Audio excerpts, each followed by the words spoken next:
오늘 우리에게 주신 하나님의 말씀 골로새서 1장 1절로 12절 말씀입니다. 생명의 샘가 10월 22일 금요일 말씀 믿음에 대한 칭찬 함께 읽겠습니다. 하나님의 뜻으로 말미암아 그리스도 예수의 사도된 바울과 형제 디모데는 골로새에 있는 성도들 곧 그리스도 안에서 신실한 형제들에게 편지하노니 우리 아버지 하나님으로부터 은혜와 평강이 너희에게 있을지어다. 우리가 너희를 위하여 기도할 때마다 하나님 곧 우리 주 예수 그리스도의 아버지께 감사하노라.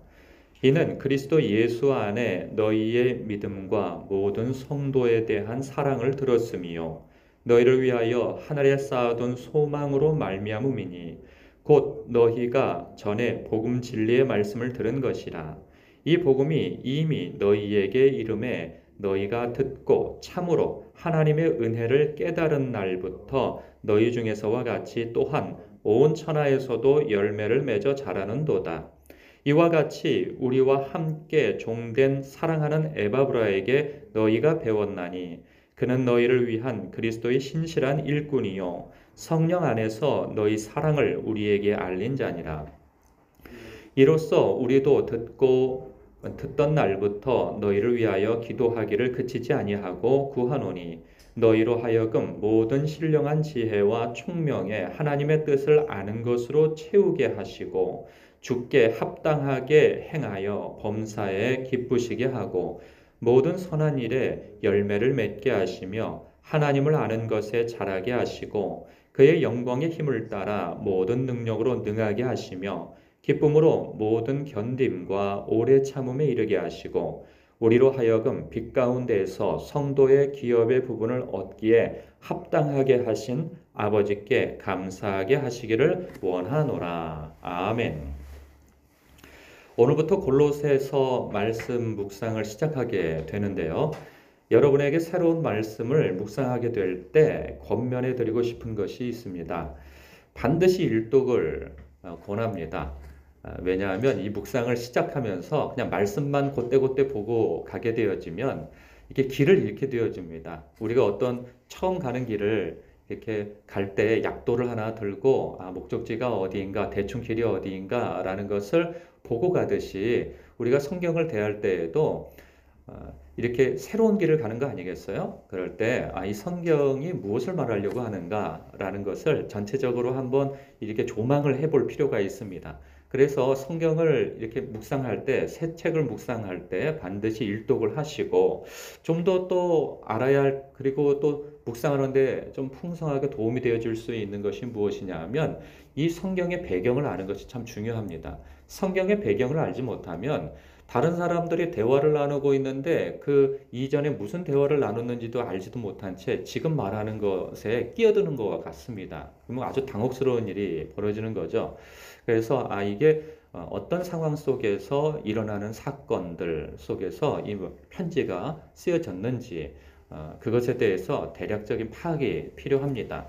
그런데 도움을 받으실 것 같으면 여러 책자도 있고 인터넷상에서도 소개가 나오고 그러는데 이 생명의 샘가를 가지고 계신 분이라고 한다면 오늘 본문 이전 장을 이렇게 딱 보시면 골로새서에 대한 개략이 이렇게 나와 있음을 봐요. 이렇게 주제가 무엇이고 배경이 무엇이고 무엇을 말하려고 하는지 이런 것에 대해서 그리고 골로새 교회의 형편과 처지가 어떠한지 그리고 사도 바울은 무엇을 말하고 있는지 이런 것에 대해서 대략적인 파악을 할 수 있는 내용이 수록되어 있어요. 꼭 읽어보시고 이 골로새서 묵상을 시작해 주시기를 부탁드립니다.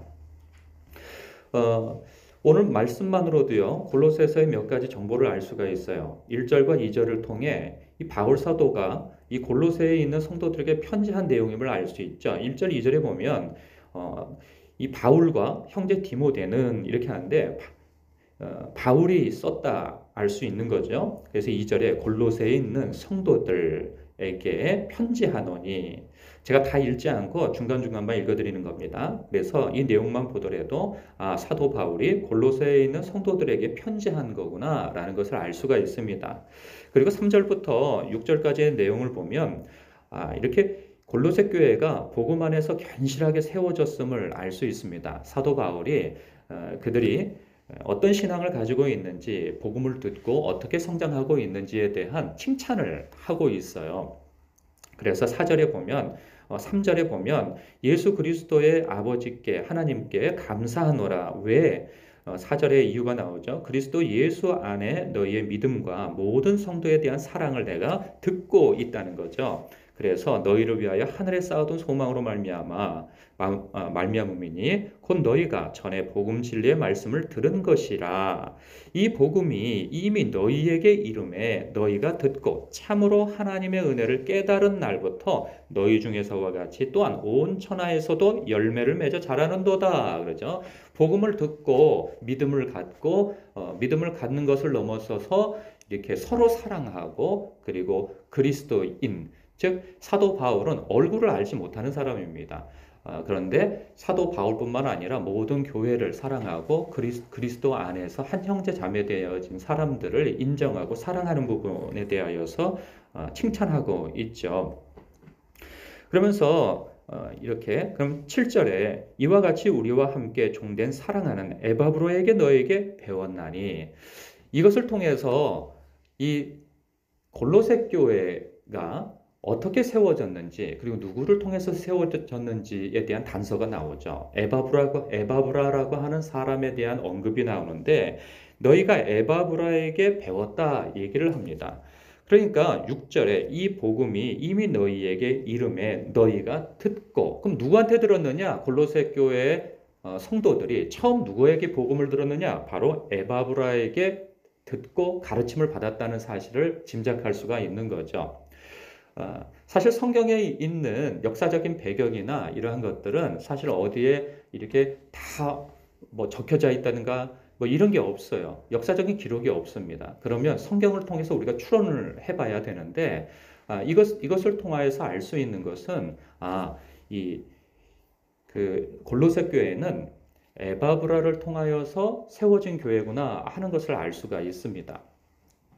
그러면 이 에바브라는 도대체 언제 등장한 사람인가를 추정해 보면 이 골로새 교회에 대하여서 사도 바울이 세운 교회가 아님을 2장 1절에서 이렇게 단서가 나와요. 나는 너희들은 나에 대해서 내 얼굴을 모른다 라고 하는 부분이 나오거든요. 그래서 그러면 사도 바울이 세우지 않는 교회 그리고 에바브라하고는 어떤 관계가 있는가? 그 사도행전 19장을 보면은 사도 바울이 에베소에서 2년 이상, 즉 한 3년 가까이를 그곳에서 사역을 합니다. 그럴 때 막 큰 능력이 일어나고 그리고 하나님의 말씀을 그 두란노 서원에서 한 2년 동안 가르치는데 그때 유대인과 헬라 사람들이 와서 그 복음을 듣고 가르침을 받았다고 그래요. 그때 이 에바브라라고 하는 사람이 와서 복음을 듣고 2년 동안 가르침을 받은 것으로 추정이 되어집니다. 그 이후에 이제 에베소 지역에서 박해가 일어나죠. 그래서 이제 다 뿔뿔이 흩어지게 되어질 때 이 에바브라가 자기 고향 골로새 한 160km 정도 떨어져 있는 그곳에 돌아가서 복음을 전하게 되어지면서 생겨난 교회가 골로새 교회인 것이죠. 그러면서 그가 그 교회를 세워 나아가면서 그가 목회까지 하고 있었다는 사실을 7절 중간 부분서부터 읽어보면 또 단서가 나와요. 그는 너희를 위한 그리스도의 신실한 일꾼이요. 그러죠. 그러면서 8절에 성령 안에서 너희 사랑을 우리에게 알린 자니라. 지금 사도 바울은 로마에 있습니다. 골로새 교회하고는 상당히 멀리 떨어져 있는 곳인데요. 로마에서 복음을 전하다가 그가 지금 감옥에 갇혀 있는 상황이거든요. 그런데 그 에바브라가 지금 그 먼 곳까지 찾아온 거예요. 사도 바울을 감옥에 갇힌. 그래서 그를 이렇게 찾아와 위로하고 격려할 뿐만 아니라 그가 사도 바울의 제자로서 지금 세워진 교회에 대한 보고를 하고 있는 거죠. 그래서 그 교회가 복음을 듣고 잘 성장하는데 문제가 있다는 거예요. 그 문제는 2장, 3장 이렇게 해서 그 문제가 무엇인지 추정할 수 있는 내용들이 나오는데 그 문제가 무엇인가? 골로새 교회 성도들을 그 골로새 지역이 둘러싸고 있는 그 지역의 특성상 이 다신교 사상이 헬라 문화권에 있는 지역이거든요. 그래서 그곳에 예수를 믿고 신앙생활을 하지만 이게 문제가 예수를 믿는다고 문제가 다 해결되어지는 게 아니잖아요. 그때부터 문제가 시작이잖아요. 이미 믿고 다신 사상을 가지고 있는 사람들이 예수 그리스도를 믿음으로 말미암아 그 오직 한 분 하나님을 섬기게 되어지는 거잖아요. 그럼 다신 사상 가운데 있을 때 한 분 하나님만을 섬긴다는 것은 그들로서는 그 지역 문화에서 이단자처럼 여겨지는 거죠. 그것에 대한 박해, 어려움, 그리고 그 율법주의, 유대인의 율법주의가 또 공격해 들어오고, 여러 가지 사상과 이단과 어떤 문제들이 공격하는 것 때문에 그들이 어려움을 겪고 이전에 옛사람으로 다시 되돌아가려고 하는 그런 유혹을 받고 있다 하는 이야기를 합니다. 그래서 그 내용, 이후의 내용들을 보면 그런 내용들이 다 나와요. 근데 지금 이 전반부에서는 그러한 이야기를 하기에 앞서서 골로새 교회 교인들을 향하여서 격려를 하고 칭찬을 하는 것부터 시작하는 거죠.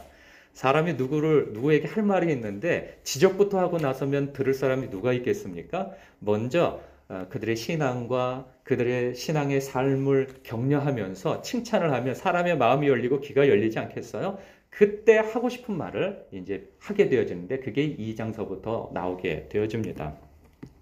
그러면서 9절에 보니까요. 이로써 우리도 듣던 날부터 그렇죠? 너희에 대한 믿음과 사랑 그리고 너희들에게 끼쳐진 그런 문제들을 듣던 날부터 에바브라에게 듣던 날부터 너희를 위하여 기도하기를 그치지 아니하고 이렇게 하나님 앞에 구한다는 거죠. 그럼 뭘 구하느냐 보면 그 기도 제목이 이렇습니다. 너희로 하여금 모든 신령한 지혜와 총명에 하나님의 뜻을 아는 것으로 채우게 하시고 여러분 이단 사상과 여러 가지 철학과 여러 가지 이렇게 복잡스럽게 하는 그런 미혹하는 그러한 소리들과 그러한 세력들 이기는 방법이 무엇이겠습니까? 오늘날도 뭐 이때 못지않게 오늘날도 아주 여러 가지 철학과 사상과 그리고 이단들이 들끓고 있지 않습니까? 우리 성도들이 그렇게 그러한 이단 사상의 미혹을 받지 않기 위해서 해야 할 것이 무엇인지 이 기도문에 담겨져 있음을 봐요. 너희로 하여금 모든 신령한 지혜와 총명에 하나님의 뜻을 아는 것으로 채우게 해달라는 거죠. 하나님 앞에. 여러분 신령한 지혜, 그러니까 영적 지혜와 하나님의 뜻을 아는 것은 무엇을 통해서 알 수 있겠어요? 하나님의 말씀을 알아야 깨달을 수가 있는 것이죠. 무엇이 옳고 그름인지 참 진리를 알 때 비진리에 대해서 비교할 수가 있는 것이고 분별할 수가 있는 것이죠. 그래서 성도는요, 하나님의 말씀을 아는 게 너무나도 중요합니다. 하나님의 말씀을 모르면 여러분 그냥 속아 넘어가요. 여러분 이단에 가서 앉아있는 사람들의 대부분이 누구냐 하면 과거에 교회에서 열심을 냈던 사람들이에요. 그런데 그 열심은 있는데 하나님의 말씀을 알지 못하니 분별할 수 없어서 미혹하는 자들이 와서 아유 성경 공부 좀 해보실래요? 하고 이렇게 속닥속닥하고 하면은 이전에 목사님이 설교 다 하고 성경만 조금 들춰보면 알 수 있는 그런 내용들을 가지고 거기 가서 듣고 앉아있다가 아이고 이런 진리의 말씀은 내가 들어본 적이 없었다고 해서 호들갑을 떨면서 참 진리가 여기에 있다고 하면서 거기에 앉아서 사망의 길을 걷고 있는 사람들이 얼마나 많은지 모릅니다. 정말 너무너무 많아요. 그 사람들은 다 과거에 자기가 교회에서 열심을 냈다는 거예요. 뭐 거기서 집사니 권사니 심지어는 전도사도 앉아있고 목사도 앉아있는 거 보면 정말 기가 찰 노릇입니다. 도대체 하나님의 말씀을 어떻게 읽고 어떻게 받는지 교회를 도대체 어떻게 다녔는지 그냥 이해를 못할 일들이 너무나도 많습니다. 그렇기 때문에 하나님 신령한 지혜와 하나님의 뜻을 아는 것으로 채워지게 하옵소서 하는 기도를 지금 하나님께 드리지만 이 기도문을 읽고 있는 성도인 우리 또한 우리가 하나님 앞에 말씀을 참으로 중요하게 생각하고 읽고 듣고 묵상해야 하겠구나, 연구해야 되겠구나 하는 그러한 분별력을 갖기를 바랍니다. 그리고 10절에 보면 주께 합당하게 행하여 범사에 기쁘시게 하고 선한 일에 열매를 맺게 하시며 그러죠. 여러분 하나님의 말씀을 많이 읽는 것이 중요합니다. 그런데 읽기만 하면 또 함정에 빠져요. 사람이 교만해집니다. 읽고 순종하고 행함이 없으면 사람이 머리가 커져서 그때 나오는 것이 무엇이냐면 판단하고 정죄하고 교만해지는 거예요. 아는 척을 하는 거예요.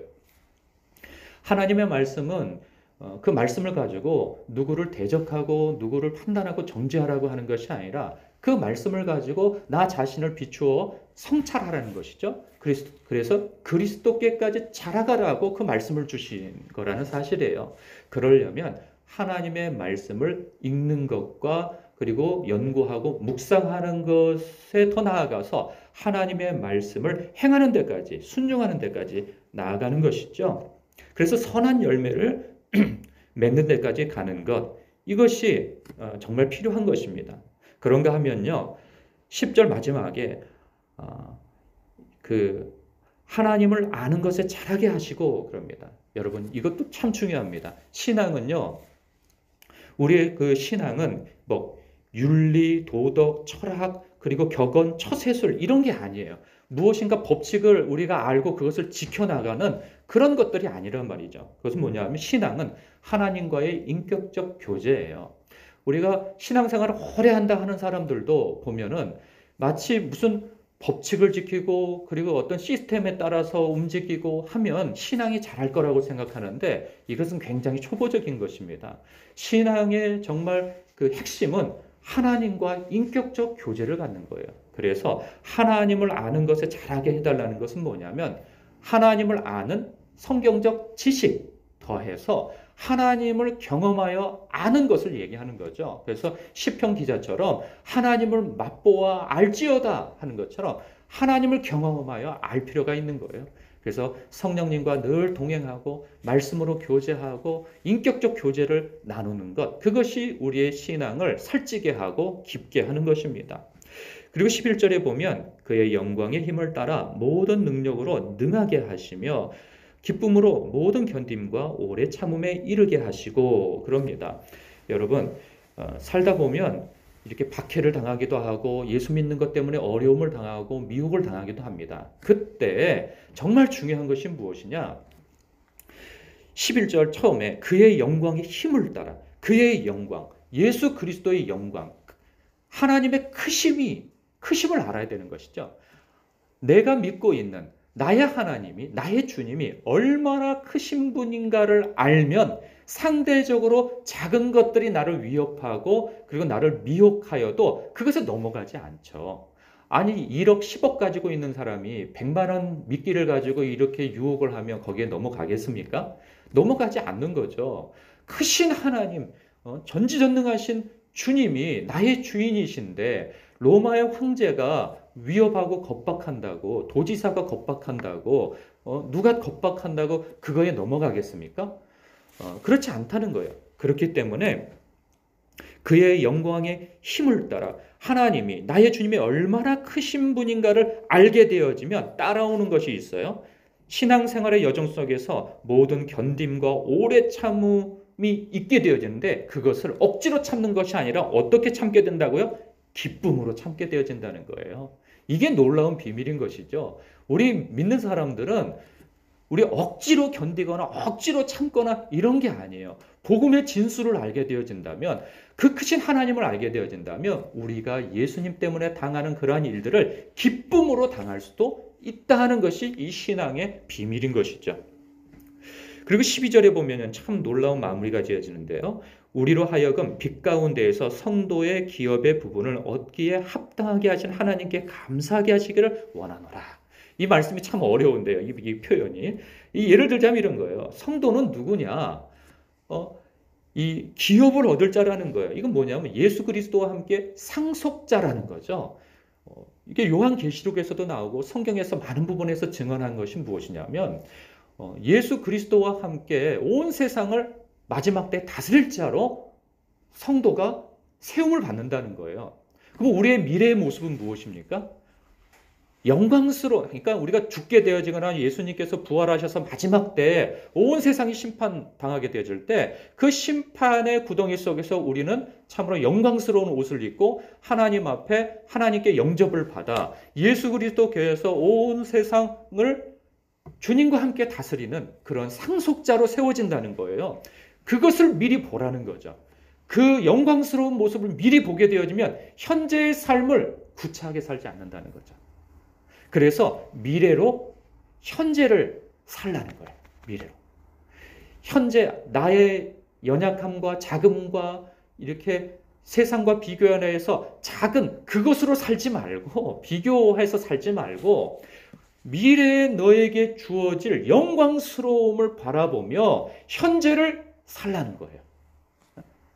그 수준에 걸맞게 앞으로 변화되어질 그 모습에 영광스러운 모습에 걸맞게 오늘을 살라 그 말씀을 하는 거죠. 그러니 과거로 돌아갈 생각하지 말고 옛사람으로 돌아갈 생각하지 말고 미래의 모습으로 그 영광스러운 모습으로 상속자로 하나님의 기업을 얻을 자로 오늘을 살라는 거예요. 여러분 이러한 은혜가 여러분에게 묵상되어지고 여러분들이 이 기도문을 들으면서 하나님 앞에 이렇게 기도를 하고 있다면 사도 바울이 오늘날 우리를 위하여서도 이렇게 기도하고 있다면 이 말씀을 우리가 이 기도문을 붙들고 우리가 순종하는 대로 나아가는 것이 지혜인 것이죠.